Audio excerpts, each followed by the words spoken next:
Good afternoon, Charlie. How's your chocolate factory? Did you bring flowers for Algernon? He bought them, Charlie. I know he bought them. So, Charlie is a military term as well for the enemy. Coach does not have much to say about Charlie other than perhaps it is us if the military doesn't like Charlie.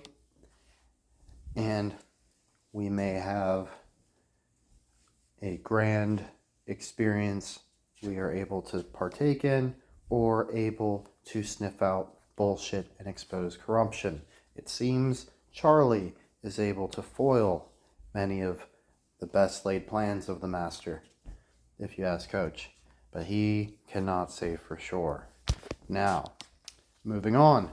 Coach has extensively covered rats. You almost certainly are not aware of this because YouTube likes to block his videos globally. I'm not sure if you can even see how many ticking time bombs are on this channel, but Coach racks up those copyright strikes because he knows you need to see the movie clips with your own eyes. He's not going to be able to recreate it perfectly, but with music, Coach is willing to give it a shot here. Please don't interpret this as Coach believing he is in any way musically gifted. Please interpret anything he is able to do as good regarding music as hard work and trusting in the Lord to help him do things he did not think were possible. He does not think he's some sort of amazing vocalist or anything of that nature. He simply believes he is rapidly improving at a rate beyond his own capacity, right? I was very, very terrible before. Now, just a couple months later, I'm able to do songs I never ever thought I'd be able to do. And none of these should be particularly hard. They're all songs we've heard many times, and they're not even rap songs. Coach prefers rapping, so it's much more difficult. Now, even the rap songs on here aren't particularly hard to do, so they're really not going to get Coach in the zone, right? But these songs are fun enough. There's enough symbolism. He might belt something out if the mood strikes him. So just warning you on that. We may not just be reading lyrics. We may be having a little bit more fun than that in this video. Now, as far as rats, we already know somehow associated with witchcraft. Coach found something very interesting when he was young, and it's that it was believed rats were born of filth, not through traditional procreation, that if you simply leave something around to fester, a rat will be birthed. Now, Coach does not know if this is true or untrue, but he certainly has not with his own eyeballs in person seen a rat delivering babies. It doesn't mean that if you work in a lab, you haven't seen maybe mice do it. Maybe mice and rats are different, and there's a reason they study mice, not rats, right? So maybe mice are good, rats are bad. Of mice and men, who knows? Coach just knows there's a lot of symbolism there. Also, they tell you the big bad thing where they make you cry with all the shoes and the trains and the gas. They tell you that those people were called rats as a pejorative, okay? Maybe they actually like rats and they want you to know that's associated with them, but in a way that makes you feel bad for them for being called that. So you empathize with both them and believe rats may be misunderstood. It's a 2-for-1. There are more rats in Flint than people. Flint, Michigan. This was true as of the 80s. I highly doubt that tide has changed. It's probably only gotten worse.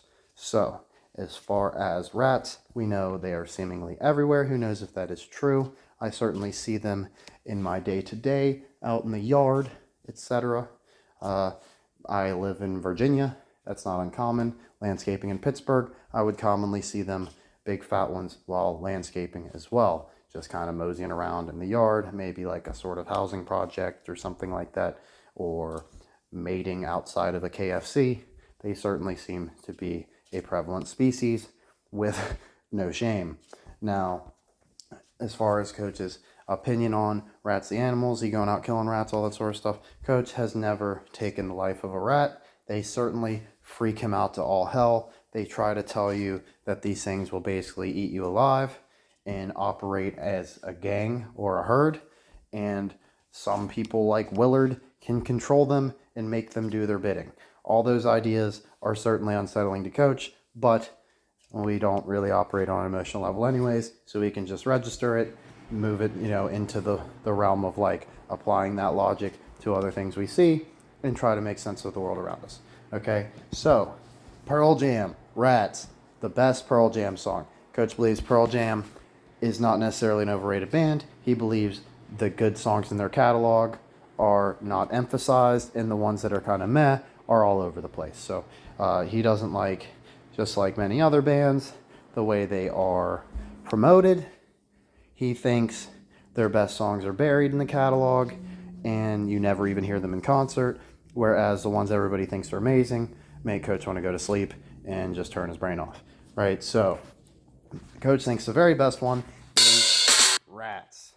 And what does Eddie Vedder say? Now, I cut this video earlier and it went 45 minutes, and then I decided to pull the plug because I completely lost where I was going. So let's see if we do better this time and we don't spend a whole day on Rats, but it's kind of worth it because rats are definitely on the menu. Okay, so they don't eat, don't sleep, they don't feed, they don't see. Bear the gums when they moan and squeak. Lick the dirt off a larger one's feet. They don't push, don't crowd. Congregate until they're much too loud. Fuck to procreate till they are dead. Drink the blood of their so-called best friend. They don't scurry when something bigger comes their way. Don't pack themselves together and run as one. Don't shit where they're not supposed to. Don't take what's not theirs. They don't compare. So basically, they are saying that rats don't compare to humans. Okay, they operate differently. And it sounds like this person has a fondness for rats and kind of doesn't have a very strong opinion of people. So Coach believes most people would interpret this as this person is a person who is ashamed of their own race and identifies with a different species entirely because they are more noble. Coach simply thinks the person giving you this information is of that other species and really doesn't like yours, okay? When they want you to believe nonsense about your species, which is true only of theirs, okay? So what else do these rats do?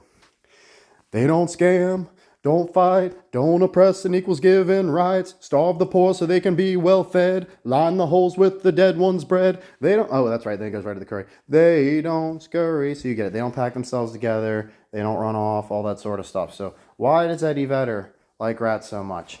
Why is Willard, able to manipulate rats, all this sort of stuff? This one seems like a huge clue. Now, Coach likes this story. He went to see the Smashing Pumpkins in Philadelphia with a girl. And we went from Virginia to Philly in a car. It took like 7 hours, something like that. And we decided to go see Smashing Pumpkins with Metric. And while we're there, might as well catch a Sixers game. They are playing the Celtics on Valentine's Day. Sounds like a good idea, right? Coach wasn't too optimistic about how the result would go, but let's go and have fun, right? Whatever happens, happens. Now, the concert was actually awesome. Coach really likes the Smashing Pumpkins. It was the proper Smashing Pumpkins. It wasn't some weird lineup or something like that. It was actually all the people you'd want, right? Including the one guy that sings Blew Away, right? The other vocalist. Blew Away is one of Coach's favorite Smashing Pumpkins ones. He's got a lot of them, but he thinks that one's really underrated. Blew Away. Yeah, okay, you get it. But anyways, they were awesome. And then we went to the Sixers game, and we were kind of near the back. There was only a little bit behind us, and we were like kind of at center court. No, we were like in the center of the one basket, right? You know what I mean? And it happened to be the one the Sixers were shooting on to end the fourth quarter. Right, so there's some obnoxious Celtics fans behind us. I mean, absolutely jeering everything about our team, and it's the Sixers, so they got all sorts of ammunition to just let it fly. Like, this is the Ben Simmons era, right? I don't even think Markelle Fultz came on the scene yet. You know what I mean? So this is like peak choky Sixers, right? Like, I don't think Jimmy Butler's been on the team yet. So, or maybe this was his first season. No, there's no way Jimmy was on there yet, right? So I saw Embiid. Ben was out there. I remember that. I don't remember much else. Obviously, before Maxey, a lot of other people we care about. But those are the two I very strongly remember, especially Embiid, because it was definitely an Embiid night. There's something about watching a game in person. I don't seem to remember it or like pay attention as much as if it's on a screen and I can just like pause and watch my leisure, because I really don't like to just have to pay attention to something for hours on end. I want to be able to do whatever I want to do, so I'll pause it, I'll walk away, whatever. Like, okay, what happened here? Fast forward through their stupid commercials, right? Unless it's a Medicare ad that's flashing code during the Lions versus Browns scores, right? You know what I mean? So you get it. Now, oh yeah, so the Celtics fans were jeering. Embiid down 3 points, decides he's going to pull up for a 2-pointer. Somehow draws a ton of contact. You know how he's good at. So he does draw the contact, makes the bucket, no whistle. Most people would not blame Embiid because like he still executed properly, but coach is of the mindset that you never, ever, ever, ever leave a game in the referee's hand. That's clown shit.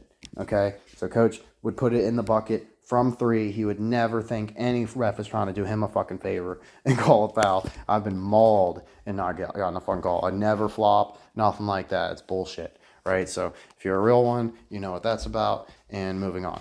So anyways, so the Embiid does that. Sorry for coughing. The Celtics fans get even more obnoxious. I'm getting irritated the whole game too. Like I just kind of didn't want to be there. They were that bad. It was the worst fans I've ever seen in any sporting event. It was really that bad. And the guy who was like one bleacher below me, he decided, like I knew he was getting irritated the whole time, and I kind of saw this was coming, so I feel bad I didn't just like talk him out of it. But like he decides to like jump and like try to Superman punch them from like 2 bleachers down, you know what I mean? Like, so I'm the bleacher set in between, he's below, and all the Celtics fans are behind me. Like, first of all, coach knows you never want to get in a fight in the bleachers if you're in the lower section. You want the high ground. You're not trying to get kicked in the face or uppercutted. Like, everything's at face level. If you're down there, you got to try to climb over the chairs. You got that obstacle there. Like, it's just, how are you ever going to reach them? Like, they can just sit back and just snipe you all day like you're an idiot, right? So never, ever, ever get baited into a fight if you're on lower ground, period. Particularly not in a set of bleachers. Maybe a stairwell or something, because that's why. Maybe you go up on the side, or just, you know, maybe just pull their legs out. I don't know. But anything's better than bleachers, right? There's too many things to trip over. Like, if you fall, it's going to be bad. Like, what are you doing, right? Like, if you knock the dude in the higher set of bleachers back, he just falls into the seat. He knocks you back. Your feet's all trapped. You're smacking your head off the bleachers below, tumbling down. Who knows, right? So just don't do it. It's stupid. So anyway, coach saw this dude try to take a swing. He slipped miserably. Luckily, the Celtics fans laughed instead of like, you know, immediately thinking to stomp him. I'm pretty sure they were about to do something, so I slid in between, you know what I mean, kind of hoping half of them was like maybe strike me, and maybe I'd like, you know, just do a little something, because I'd be at close quarters. Like, yeah, you don't want to be on the one right above you, but like if he's close enough to where it's like you're backing up and brushing and he thinks you're just trying to break it up and do some dumb stuff, you could definitely just snatch him real quick. Boom. Hit him with something big. And if you knock one dude out, I'm telling you, usually a lot of people think like, oh, everybody's going to jump you. Not if you really knock that first one out. Coach has been saved by that one enough times. Coach had a whole bunch of people. They thought wanted to fight him, but he knocked the first one out. They all got their hands up. You know, like literally just like a wall, like I'm against a wall, and there's all their hands up, like literally like jumping back and forth, you know what I mean? Like on the balls of feet, like, you know, ready, like a real fight. You know what I mean? Like I'm boxing against all these different people, so it looks like. And, you know, literally just be like, you saw what I did to him. Like, yeah, y'all are going to win, but who wants to get knocked out first? I'll just step up. Who's doing it first? You stepping first? And now I'm back. You stepping first? You going to be cool? And it's all back off. That's what I thought. You know, I'm taking one of you. So that's all you got to tell them. Like, yeah, you want to die for your buddies? You know what I mean? Like, you know I'm going to snatch you. You might not wake up from that one. You saw what happened, right? You know what I mean? Like, coach ain't some big bad dude or whatever.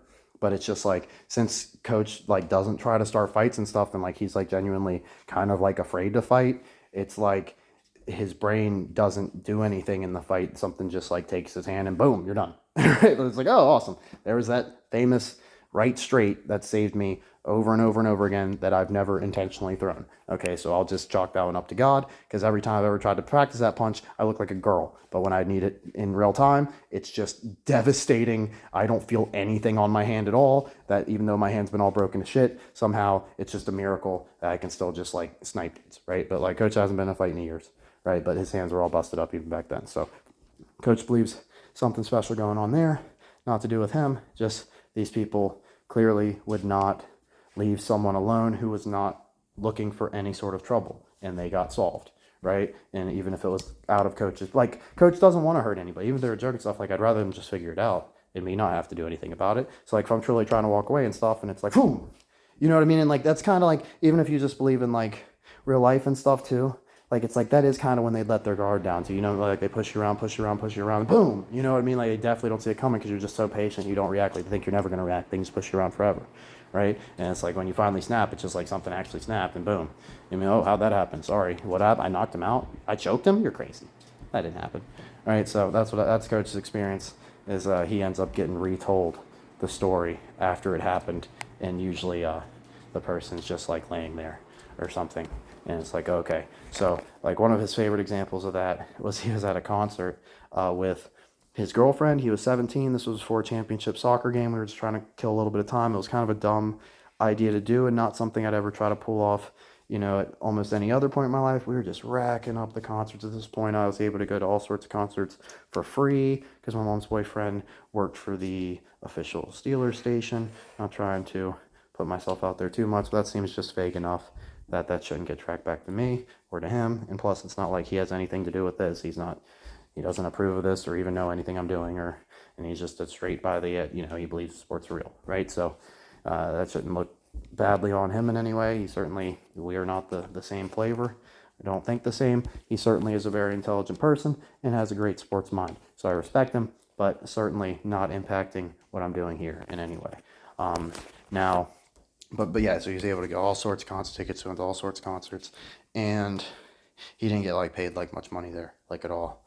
Like it's Clear Channel's trash, right? So it's really evil corporation. Like you wouldn't even believe how little he got paid, but the perks were awesome, right? So we take advantage of the free tickets. This was on, pretty sure we got free tickets too. So I take her. Yeah, I almost positive we have free tickets too, because this was one of those where it's like, well, it's never just me and my girlfriend. We got extra tickets. We get four, right? Pretty much every time. So you know, who else are we taking? And she brought. I think we bought one. I think she bought one extra ticket because we brought three other girls. I'm almost positive. Yes, it was three other girls. So I'm there with just four girls, and my girlfriend is a sophomore, right? I'm a senior, but I was a young senior, right? So it's really only like a year in age difference. She was an old sophomore, I was a young senior, right? So it really wasn't like that big of a deal. I might have even been a junior, I can't entirely remember, right? But it was pretty close, right? So, but like obviously nobody, like I'm the only one like remotely responsible here, like just young cheerleader girls like literally weighing like 93 pounds, like not even exaggerating, you know what I mean? So like these certainly not the type of people that are going to easily be able to hold their weight in a crowd or anything like that. So we're just going to a band called Streetlight Manifesto, which is just a ska band, and it's high energy. When they come for me, I'll be sitting with this, bulletproof vest, saying, my, how time does fly, you know you're gonna die by the end of the night, saying, yeah, dun dun dun dun dun dun dun dun. Yeah, so you get just some ska band, right? You know what I mean? Like, just that fun stuff. Like, yeah, people are kind of going a little crazy, but like, nobody's getting hurt. It's kind of like a 10 Things I Hate About You concert or something, right? Like, not too far off from Real Big Fish, really. Like, a little bit harder than that, but not much, right? So, like, I just like their drummer. They're a really good drummer. Okay, so I wanted to go see the drummer, and I did like that one song. So I was like, yeah, sure, I'll go check them out. You know what I mean? I've seen like everybody else. So, like, what I did not know is they had one of the corniest rap groups ever opening up for them. And the only thing I can like compare them to is like the dudes in the movie Grind that are all wigged out. You know what I mean? Like with like the backwards ball, yo, what's up? You know, play, you know, like just like that typical caricature of someone trying to like impersonate someone from the streets or whatever that's about and you know appropriate hood culture or whatever. Like that's clearly what these guys were, and I like didn't know, like I don't know if they were big or whatever, and they weren't 303, and they definitely weren't a band like as big as that. And like 303 is super cringe, but I went to a 303 concert probably multiple times and it was fine. Like it's not like just anytime I get around some pale rap group fans, like it was just this particular flavor was bad, and I knew as soon as I saw a group I was like, oh no. And like the people right behind us, they looked just like the people on the stage. They clearly were like, I don't know if they were, you know, just super fans or what, but they were clearly there for them and not Streetlight, which I was like, I definitely didn't anticipate anything like this happen. I thought this was going to be a bunch of kids in fedoras and shit, you know what I mean? Like it's this weird ass crowd, you know what I mean? So it's like they just like, and it's just rap anyways. Like you don't expect like a mosh pit during rap, right? And I'm just watching the show, I'm minding my own business, and one of their punks decides he wants to shove. I don't think it was my girlfriend. I think he took turns shoving like each of them. right? So he shoved the one. I turned around. I was like, yeah, you need to chill. He's like, it's a concert, whatever. I was like, I don't care. You need to chill, right? So like I kind of just left it that, went back on. He shoves a different one. I turned around again. I was like, this is the last time. Like, I think that's all I said. I don't think I said that. I said, this is the last time. You know what I mean? I just went back and, mind my own business, didn't spend more than like a split second on it. Just let him know, like, it's on. Like, don't fuck around. So then he shoves the other girl, which, like I said, was my girlfriend's friend, but this one was also not my friend.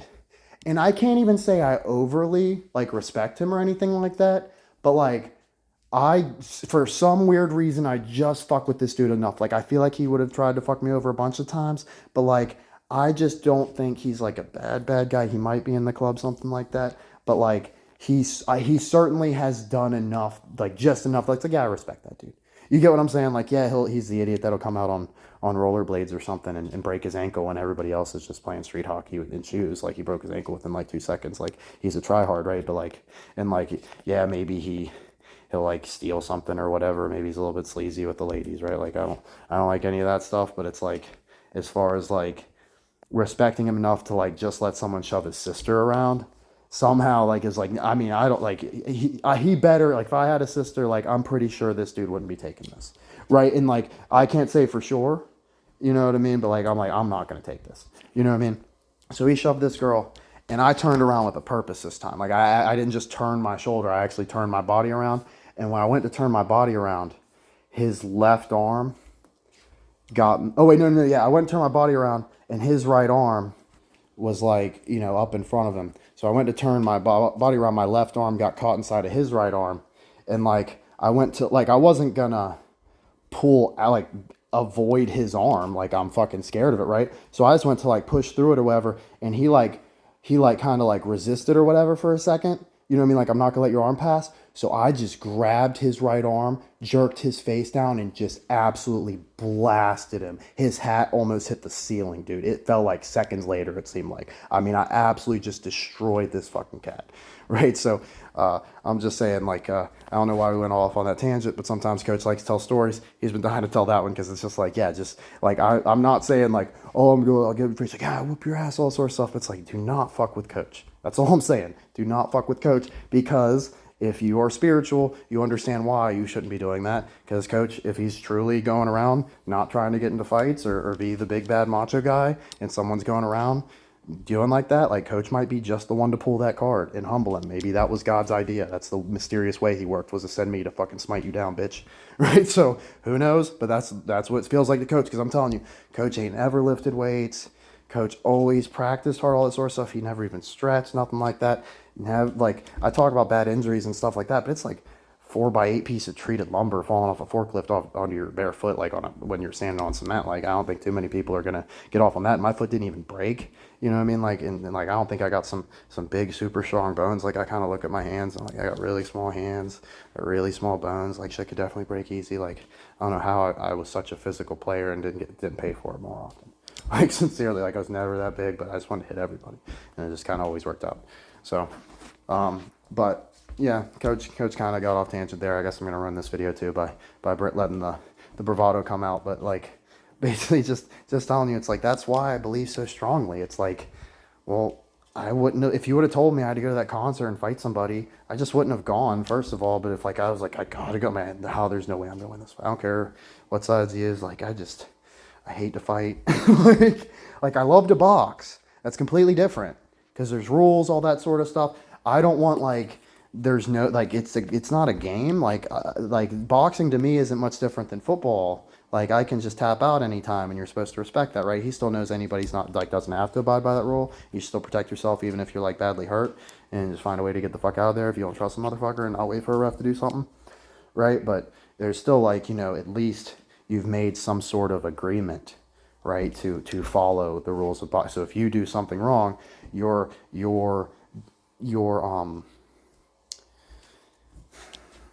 like violating the laws set forth by the basketball or the boxing gods or whatever, right? And that's why Coach thinks they show you like the karma stuff all the time in the sports, because he thinks it is real. He's seen instant karma like time after time after time. Like, sincerely, you know what I mean? So he just thinks that actually is kind of how life works, and it's not always that instantly gratifying, right? But if you're really tripping, you might get humbled real quick just so you can make that real obvious connection. Like, I'm gonna not be that big of an asshole anymore, right? Like, maybe that one really needs to stop, because maybe the next time somebody wasn't gonna be as nice as coach and hit you one time and just leave you there, like all right, you guys take care of them. Right? I'm not gonna get on you and keep stomping. Like, that's the thing too. I never did any extra. Never, never, never. One punch, they drop, done. Not that every single fight was a one punch knockout. Like, a lot of times it would be like rolling around or something like that, and not much comes of it. And maybe I got a little bit of bruises on my back and some scraped up arms, but I never got a black eye. Never really got a busted nose. That was always basketball and stuff like that. In football, I get my nose busted up, and that really happened in a fight. So I was just real good at protecting my face and just not doing any more than exactly what needed done and getting out of there. So that's how coach feels about that. He doesn't believe he should ever. He thinks that's. I doubt I have to explain that to anybody. But anybody going around looking for a fight like all the time, and like that's somehow what validates you, you're in big trouble. Big, big trouble. Coach would never want to be that dude. So thank God. Like, he kind of would wish someone would it sometimes, but he never was going out of his way to give people reasons. Right? Like, maybe he would be obnoxious and like talking stuff, but it was really just like I don't know. You know the difference between fighting words and like this dude's just fucking hilarious, and like I have to eat that fucking shit he's talking. You know what I'm saying? Like, I ain't like actually trying to like kill you. I'm being creative, right? You know what I mean? It's like uh you know what I mean? Like, I'm trying to make you laugh with me. Some people won't take it that way, and sometimes maybe I do. Especially in my younger days, maybe I didn't toe the line so good, and I didn't realize they weren't in on the joke. Right, but I was never like trying to make like this dude go home and feel like shit about himself, and you know what I mean. Like sincere, I wasn't trying to bully anybody. Like, I may have been a bully at a lot of times, but because like I didn't have it fully figured out, and like life is just confusing and always moves really fast, and I didn't have my priorities straight because I cared about sports and not much else.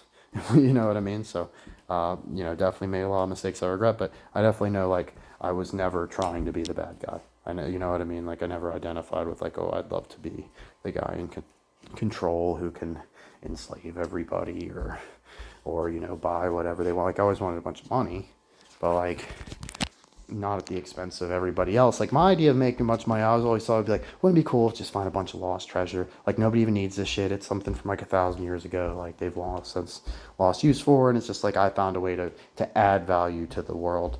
Like, with discovering something nobody knew existed. Like, how cool would that be? Like, that was like always coach's idea of like striking it big. Like, he never believed the lottery was real. You know what I mean? Like, he never believed like winning the World Series of Poker is the move. He always wanted a bracelet, but never the main event one. Like, you know what I mean? Maybe there's some way to win one of their little bullshit side ones where they just give you a bracelet and you could say like, I really am on that level. But like, I wasn't gonna pay thousands of dollars for it. Pretty much, no matter how much money I have, it's probably not worth that. You know what I mean? Like, even if that $1,000 isn't worth a lot compared to your stack, if you have $100 million, like that $1,000 might somehow, keep a baby from starving. Like, who really knows, right? Like, we kind of think of 1,000 like, oh, it's not that much and we can make that up, but not everybody's able to.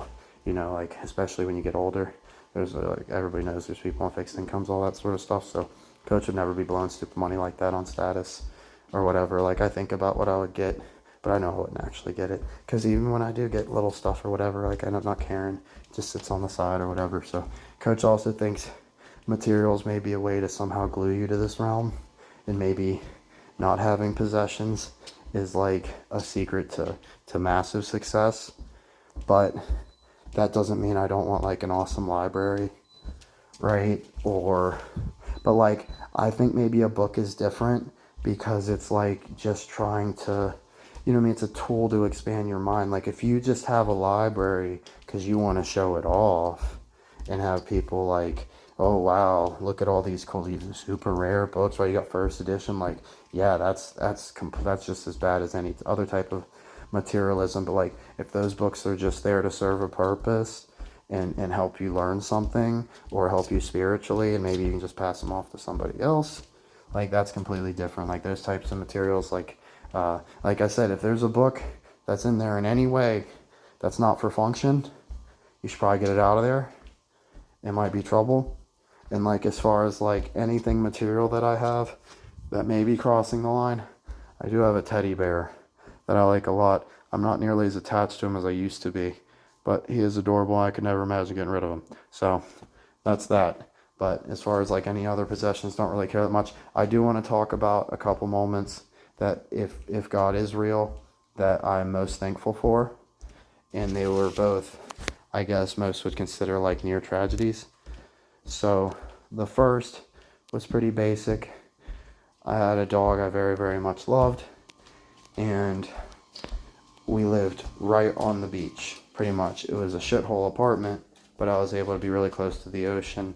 And even though, the electricity bill was a fortune because the wiring was fucked up, there's roaches, and it's way too hot all the time, and there's no AC, like all sort of stuff. Like I spent most of my time at the beach, right? So, I took my dogs there a lot. I didn't have my dogs very long, but I had a huge fear of somehow anything happening to them because I loved my dogs so, so, so, so much. And my girlfriend was unbelievably attached. So I knew I could never, ever, ever forgive myself if anything happened to these dogs. But I also didn't feel the need to keep them on a leash because they were certainly not the type of dogs that would run off.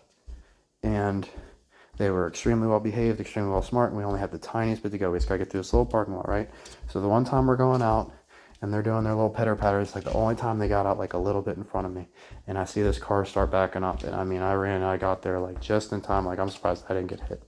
But I scooped right up under the dog's tummy, scooped it up, put my hand up so they'd like roll down the window. I think they probably thought I was gonna yell at them. I was just like, I'm so sorry. That was my bad. I should have had him on a leash. Like, I didn't mean to scare you. You know what I mean? Someone's trying to start some shit. And like, who knows whose fault it is? Who cares? Like, my dog's not dead. You go have a great day. Thanks for not being a fucking idiot and hitting me or something. Like, you're good. Like, you're way good. Like, everybody's cool, right? I think whatever you were doing here was probably a really stupid driving maneuver, but didn't cost my dog my life, so we're just gonna let it go, right? And I'm pretty sure you probably learned your lesson too because you look fucking terrified, right? So it was just some lady, right? You know what I mean? So we just left that alone.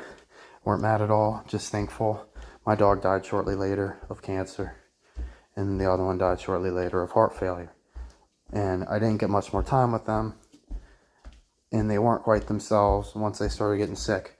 But I was very thankful it wasn't my fault that anything happened to them, and I didn't have to blame myself my whole life and wonder how much longer I could have with my dogs. I know exactly how much longer they had left in the tank. It wasn't much, but Coach milked every ounce of life out of those dogs. Right? He held one in his arms when the one passed away, and his girlfriend held the other when he passed. Right? So we were on these dogs, right? She used to take it to work every day. I had another dog at this time. He passed away too. Just a super old. He was like 18 or something, 19, who knows, right? Someone else's dog just got pawned off on us because my girlfriend's brother passed away. It's been a rough few years, but we try not to worry about that stuff too much. We're thankful for the fact that we have 2 new dogs now that are wonderful, even though they're kind of terrible, but I just love them to bits. Who cares how bad they are, right? They're so funny and quirky and happy, and even though they're grumpy and snap at me, like, who cares? I got my dogs. They love me. Nobody else would have wanted these pieces of shit, except the one. The one's super lovable, and anybody would have wanted him, except he gets in the trash all the time and bites people, like literally draws blood. And then the other one, but he's adorable, and the other one, like, only I could love, right? Like, I basically had to convince my girlfriend forever, like, no, she's good, because she's always, like, get in your face, like, act like she's gonna bite you. I'm like, she's not gonna bite you, she's just a bitch, right? So, like, she never has actually bit me, even though she always gets in my face, actually she's gonna bite me. We develop a sense of trust. I know it's just a boundary thing. She's not trusting, she's never fully relaxed, so I accept her for who she is. She mostly accepts me for who I am. She's just laying right here, not even paying attention to me, even though she hates when I talk when she's asleep. So she's being a good pup, and we're happy for her. But the other thing, and this one's a doozy, the other one I'm very thankful for. I had, or have, okay, this one's hard to explain. My girlfriend has a family member that's a small child. It's hard to like explain the relation, right? My family's all like step, whatever. Hers isn't terribly different. Like this kid's got a stepdad, the whole deal, right? Like, but basically, this was the most important child in my girlfriend's life by a mile, right? And I was excited to meet him. He was like 3 years old, maybe, when we met him for the first time. He immediately bonded with me super hard first time I met him. Took him swimming in the pool. He wanted to be in there for hours, right? Just like the little like whatever thing, life jacket thing or whatever, just floating around, able to like kind of swim around and everything. It was crazy. It's like a little fish in there. And like he has like some sort of thing where he's like not great at running, right? Something with his knees, like they hyperextend and stuff, something weird, just got like a weird gait, right? So I always thought like, oh, well, I've heard a lot of kids like that, they take to the water. right? And he's always loved the water ever since that first time. We always got seasons pass at the water park. I take him to the beach every single chance we get. Got this big pirates raft. We'd go out in the ocean, waves coming in, we'd ride them, all that sort of stuff. He only got flipped once. I was able to grab him, get him flipped back over, right? Mostly pretty good with it. And wrestle around on the beach, all that sort of fun stuff. So we have a great time. I taught him Roman numerals to 1,000 before he was even 6 years old in first grade. You know what I mean? Like, he's in advanced class, all that sort of stuff. So coach just knew this kid didn't have a dad in his life. Coach knew what that was like. Coach had a stepdad that he doesn't describe as like a terrible person, and has had some positive impacts on Coach's life, but also a lot of his worst personality traits seem to stem from the relationship with the stepfather, right? So Coach had a complicated, relationship with his dad growing up. He didn't want this kid to have a bunch of insecurity there. He wanted to know there was always, a dude that clearly, whatever flawed or whatever, he just loves you no matter what. You don't gotta do nothing special, kid. You're it, right? So I just made this kid my whole world.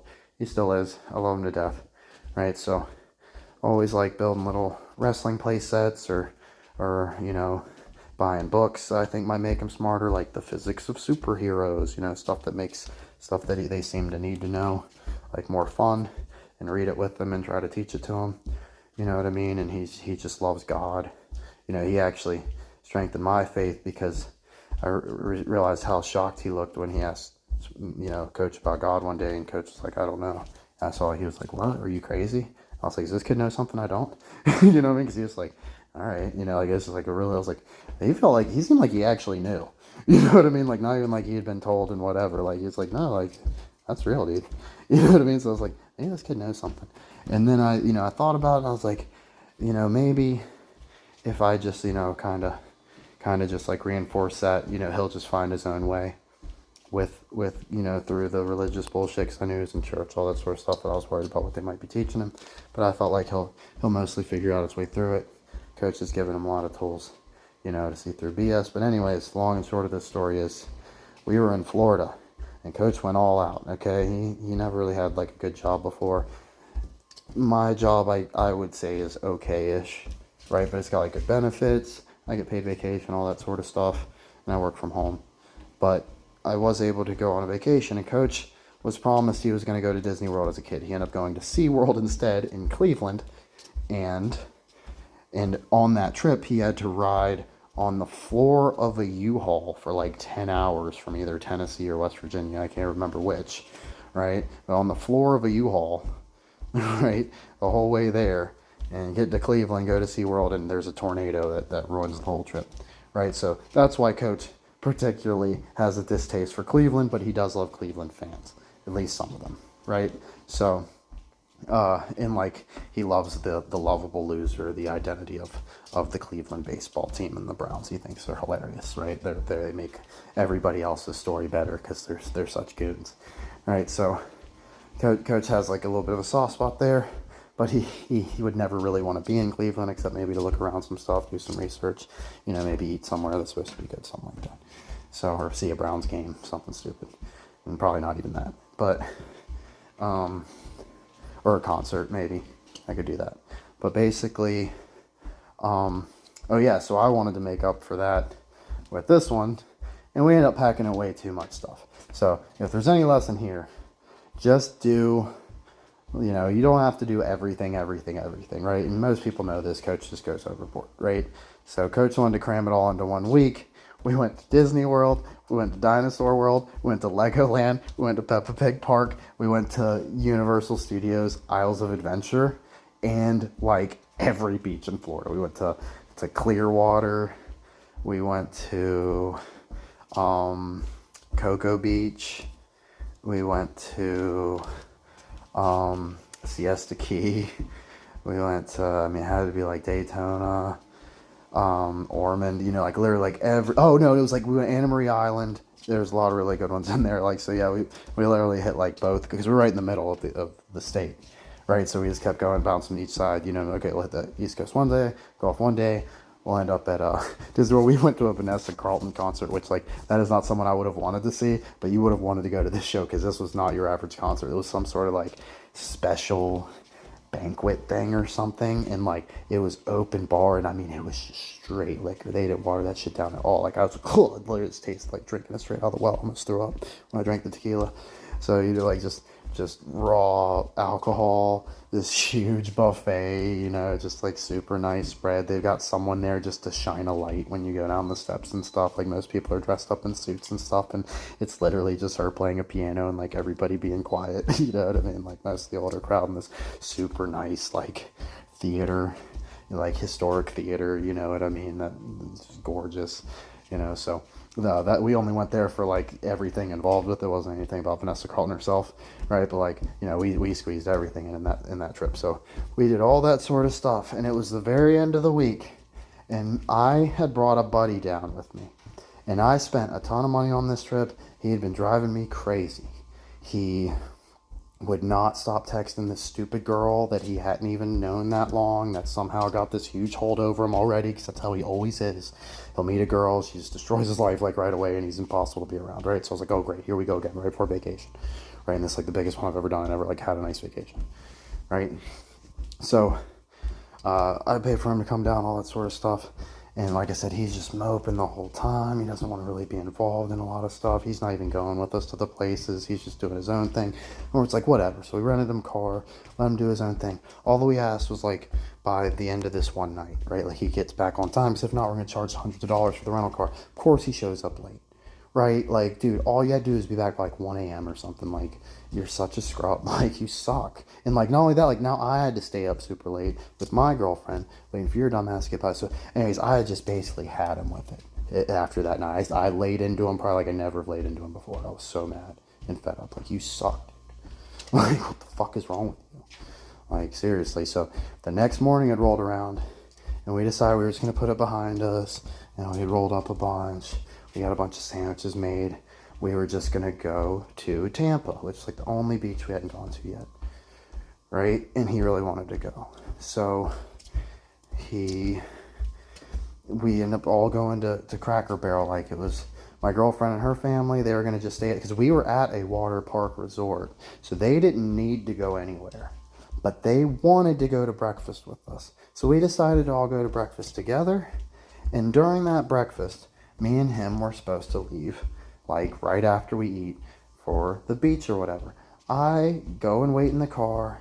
It's like, I don't even know, like half hour, 45 minutes, something crazy. Like, my girlfriend's still inside eating and stuff, so like they're not in any sort of rush. But like, we were supposed to be driving like 2 hours away, you know, to go to the stupid fucking beach. Like, and he's just on the phone with this fucking girl. I'm like, you couldn't even just talk to her like on the way? Like, what the hell is wrong with you? You know what I mean? So I got so fed up that I decided to not go. Okay? And I promise this story has a purpose. Okay? So anyways, I decide to not go. I grab my shit out. I slam it. I don't even tell them nothing. I just go wait in the other car. You know, my girlfriend gets, we just go back, and they're like, well, you don't want to go? I'm like, no, don't even ask me about it. Don't even ask me about it. Like, seriously, I'm done. Right? So like, you know, just absolutely had it with them. And decided to go back to the hotel, go to the water park with them. Not the most exciting thing, just some little kiddie water park. Right? You know what I mean? Like, it wasn't like I was even going to swim or anything, but just like, I can't deal with him. Yeah, nobody loves the beach like me. I wanted to go to this beach, but he ruined it, and that's fine. We're just going to go with what God is telling me to do right now, which is get the hell away from this idiot. Right? So I decided to do that, and I go to the water park. And Coach obviously was pretty steamed. He decided to partake in a little bit of the smoke, probably even a little bit of like something tropical, right, to make it go down good, get a little bit of a mixture going. Coach isn't usually a big drinker. We're talking about the end of vacation, and his patience has really been tested, right? So he's just decided to like chill out. And like I said, I was always the one that taught this kid everything about the water, right? And we're only here for them. And I'm with the mom, you know, and her man, who's like the stepdad, and my girlfriend, right? And we're all just chilling around, and we decide to let the kid roll off. And I don't like the word kid. I usually like to say child. So I'm sorry for that. I think kid is some sort of pejorative to do with goats. I think we have children, not kids. But you get it. As I was using it affectionately, you know, even though it's their terminology, I didn't mean it in any sort of way they would mean it. So the child was playing in shallow water. And he's a very capable child. He's a very athletic child. He used to what this kid was introduced to coach as was he's very timid. He's very shy. He doesn't trust like going out in the world or like just climbing on a jungle gym or anything like that. Coach snapped all that out of him. This kid's tough as nails. He'll climb on anything, fall up, get right back up laughing, say let's do it again. Like he always wants to slam me around. You know what I mean? Like he's playing soccer, scoring goals. He's a beast, right? You know what I mean? So he's not big at all. So he's all heart, right? So coach loves it. He always tells him what a great job he does. So very proud of him. But anyways, he decided to go out of the little water park area and like go up on a slide. And I noticed we couldn't see the child anymore. And I didn't know why, but I was freaked out. I was like, I do not like this at all. I didn't think somebody had taken him. I did have a situation like that where I thought someone had taken him at a different water park, and he was with someone I didn't know, but it was someone the family trusted, right? But coach didn't trust it at all because the person had on a shirt of an employee of the water park, so he thought maybe it was some sort of inside job trying to steal kids or something. He wasn't playing at all, and he almost he really very much scared this lady that was talking to this child, right? So even though it was like friendly fans or ended up being that way, coach still had a very bad experience there as well. Ended up being a false alarm. This one wasn't a false alarm at all. Okay, so I decide to just trust my gut, just get up, just go over to where like all the action is on the other side of the park. Like there's all these slides, there's all these pools, you know what I mean? And like they each like slide goes into a different pool, you know what I mean? So I'm just trying to think like, where could this kid be? And then like literally right when I get there, I see him about to come down a slide, and thank God it's the near slide to me. Like he didn't try to keep going up. He just found the first slide and was going to go down it and didn't decide to go down the left. He's going down the right, so it's right where I'm going to be, right? So he goes down the slide. I jump in, reach my arm out, like try to get him as he's coming off. It's one of the few moments where like something kind of like half hit my hands or fingers and I wasn't able to secure it. So I was like, shit, you know what I mean? He goes down in the water. I don't hesitate at all. I just reach down, scoop him up, pull him out, all good, right? So he ended up being fine, but coach always thinks like, what if I wasn't there that day? No one was around. I'm telling, ain't nobody else noticed nothing. Like I was like, once I got alarmed and went up, like everybody followed me, right? Like, the people I was with, but there wasn't any sort of lifeguard. There wasn't anybody else like in that sort of area of the pool. And like, he was just under, right? Just sitting there with the blonde hair floating up, right? So that's the other one I'm really thankful for God, is that even though I felt like my vacation was mostly ruined, it immediately reminded me that things could have been a million times worse. And like, even though I tried to do so much and make everything special, maybe my priorities weren't 100% on point, and I should have just been more focused on like, we're just all going to be together spending time instead of let's do this, let's do this, let's do this. I got to bring my friend too. Like now I don't try to like mix worlds as much. Like I'll go with my family or I'll go with my friends, something like that. I'm not trying to make too many moving pieces happy at once, right? In an ecosystem that really maybe isn't completely cohesive. Like maybe my friend doesn't get along with the family environment quite as well, even though he's not someone you would think like, overly crazy or whatever. It's just not reliable enough, right? So not like when there's a kid involved, right? So just ended up working out perfectly.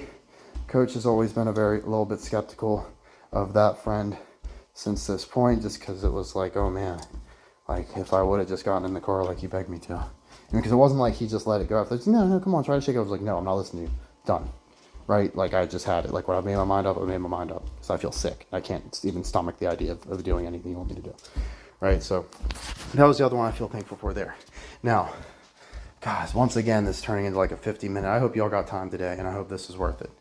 Right? So, anyways, the world is a vampire sent to drain. Secret destroyers hold you up to the flames. And what do I get for my pain? Betrayed desires and a piece of the game. Even though I know, I suppose I'll show all my cool and cold like old Job. Despite all my rage, I am still just a rat in the cage. So we know the angry rat does not get out of the cage. correct? The angry cat, or the angry rat, can get as mad as he wants. He's never getting out of there.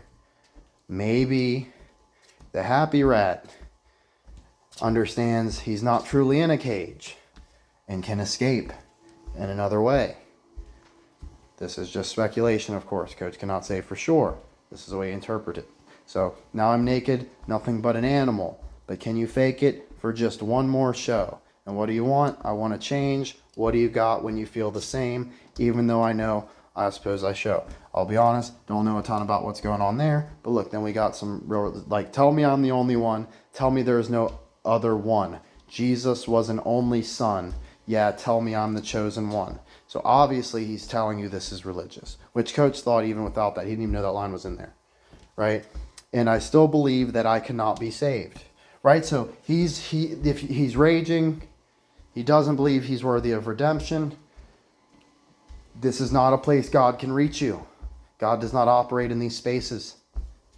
God provides signs to those who can see clearly and keep their mind focused and under control, right? So if you have no faith, if you do not believe, you cannot have an experience.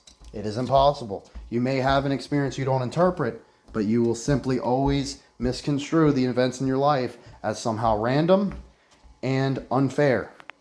Coach does not believe that. He believes there is order and fairness to the realm we live in.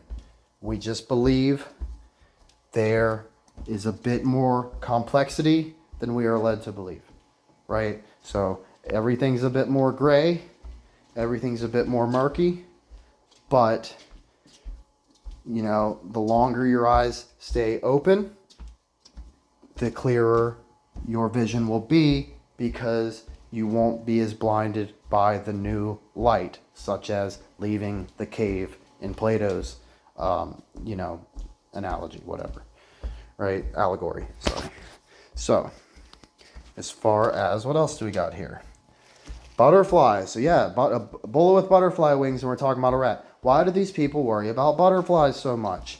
There is probably many, many different reasons. Certainly many, many different tales stemming from butterflies. Coach believes the butterfly effect may be real. He believes you may be able to truly change the events in your past by truly atoning for them and wishing something entirely different happened. That's not a wish of I wish I would have been good enough to do this or smart to do this. Nope. Truly visualize what you should have done instead. Put your energy into it. Wish it to happen. Maybe your life will change retroactively, right? Like there will be some sort of different reality now that you live in where this person that you feel bad about, you wronged, does not have this beef because you've truly atoned for it. You've seen what you should have done and you made it happen in your mind's eye. Coach cannot verify this is fact. This is a new operating theory Coach is going to try to put into practice now, but that's how we know about the butterfly effect. We see lots of butterfly tattoos. We saw the Crazy Town butterfly singer die recently. We know Britney Spears was in his video. She's in some sort of humiliation hazing ritual for like the past 20 years at least. So something really crazy going on there. And we also have, like I said, the lead singer dying. So butterflies, hazing rituals, definitely something going on. It's some sort of brainwashing stuff as well. They just use it way too much. We're told about the Monarch stuff in MK Ultra, right? So we think there's always like some sort of truth, some sort of lies, but they show it to you in Clockwork Orange, all that sort of stuff. Wizard of Oz seems like some sort of crazy hallucination conditioning, so we think they really might be brainwashing people, but it's probably in some sort of industrial sense. Like I think there really are possibly cyborgs. Maybe that's what the one eye symbolism is. They have some sort of robotic eye that sends, all the data to some sort of satanic computer, right? So who knows? Now, we also have They Live by B.O.B. So Coach thinks B.O.B. is a very fascinating character because it's very hard to explain conspiracy to a lot of people. Is B.O.B. good at portraying conspiracy theories and is he a good ambassador? Fuck no. Coach would smack the shit out of old Bobby here, but he all his character actually does us some favors, although it is meant to discredit us. Okay? B.O.B. is a fucking moron. He literally will say stupid shit like, the earth is flat, but somehow I'm going to send a satellite into space to prove the earth is flat. Well, Coach says, I'm not going to give you $100,000 to prove the earth is flat because, one, I would never use the word flat, and two, I don't believe in fucking satellites, okay? Or at least whatever we're told satellites are. Coach thinks maybe there's some sort of balloons, flying monkeys, who the fuck knows, right? But he doesn't believe there's stuff orbiting the fucking earth, like in outer space, okay? So he's skeptical by anything that uses the word satellite and orbit or anything like that. So Coach definitely wouldn't be a truther asking you for fucking money for satellites. Coach doesn't ask you money for shit. He can get his own money and still be afford to bet and get whatever else he needs, all that sort of stuff, despite not having an extremely lucrative job because he lives modestly. He does not drive a nice car. He doesn't drive any car. He doesn't need to. He works at home, okay? So if he needs to drive in an emergency, he would take his girlfriend's car, something like that, or just die. I have faith in God. If that's what's meant to happen, that'll happen. If I get a ton of money, I'll eventually get some sort of old shitty Toyota or something like that that runs just fine and do that. Obviously, the Ford F550 stuff is for character, for show. I do not need some big lavish truck to compensate for anything. I don't need anything, not even the clothes on my back. If you need a shirt worse, you can take this one. I'm sure another one will come along. I've seen enough shirts in my life to have faith I'll get one. Okay? So, as far as, I guess that goes into the pay it forward mentality. We've seen that movie. We all felt good when we saw that movie. Coach remembers seeing it not too far ago and thinking it didn't age terribly well, but the sentiment is there, right? And there's a good enough premise. He likes there's some sort of math involved to try to show you thinking on a bigger scale, right? So, but yeah, Coach thinks B.O.B. is a clown. Why does he think B.O.B. is still somewhat good? Because B.O.B., the character on TV and the interviews and stuff, is an idiot. He does have about one album with some songs, although mostly lies, are good. Like, surprisingly. I'm not saying go listen to all B.O.B. I'm saying if it says elements on it, it's probably a decent track. Or if you see like a globe on it with like in a prison, he's pretending to play a character that's telling the truth. So he has to get closer to the truth than the others. So he'll give you gems like this one, where he says, on the weekday, they walk like us. They even talk like us, but they are not like us. So it's like, you can see the signs, you can see the signs. They wear the disguise, look into the mind's eye. There's nowhere to hide. Frosting covered lies.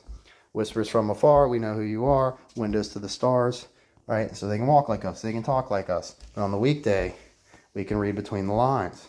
We can see the disguise. Now that is something Coach can truly see. Not nearly as well as he would like. It's much harder in real life.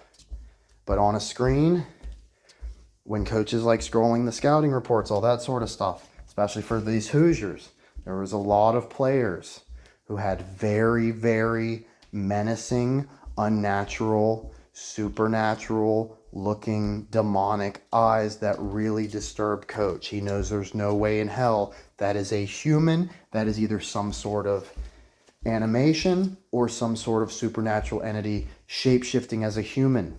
Either way, we don't like it. We don't like artificial mockeries of man. We are not fans of apes. We do not believe we descended from apes. Okay? So, we do not make a mockery of the truth, let alone the Lord, let alone ourselves. We are divine beings in some way, sent to do something important. And we just decide to act like we don't have to do anything. And maybe all we do is recycle a few things and it'll all work out in the end. Who cares, right? So you get that there. So, and then like Flatline, decent song. I'm going to kind of leave it here. I know we didn't really get a whole lot of places, but just kind of get you an idea of where Coach is coming from.